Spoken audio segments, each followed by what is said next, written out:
For today's video, papakita natin yung mga balloon mollies collection natin. Dito sa ref tab na to, makikita natin yung ating mga BKBM o tinatawag natin na Black King Balloon Molly. Sa kabila naman is yung mga balloon platin natin. Mga balloon yan, napakaganda yan. Dito sa kabila is mga Lemonade Ninja natin. Solid talaga yung kulay niya pag green water. Tapos naka-direct sunlight. Napakagandang tignan. Kita nyo naman.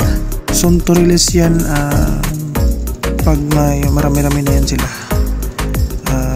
May mga fry na yan. So, magantay-antay lang tayo. Dito sa kabila is yung mga Platinum King Balloon Molly natin na mga blue eyes. Full mask. Yung malaki dyan is malapit ng mag-drop.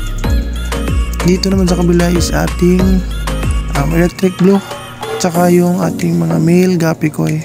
So yung electric blue natin dito is white base tsaka yung dark base. Guppy Koi napakaganda tignan basta marami. Dito sa kabila mga 24K marble natin tsaka yung 24K blue tail. Nga pala mga semi breeder na to. Malapit na mag-breed. May isang breeder dito, malaki yung makita natin. Yan yung breeder natin.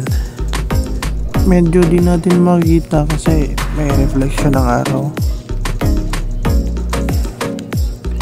At dito naman sa kabila yung mga Sunkiss natin, tsaka yung leopard.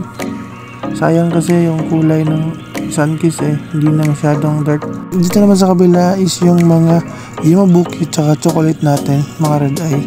May fairy dyan, cross natin sa ating male Sunkiss. At hanggang dito lang muna tayo. Maraming salamat sa panonood. Thank you for watching and please support my YouTube channel.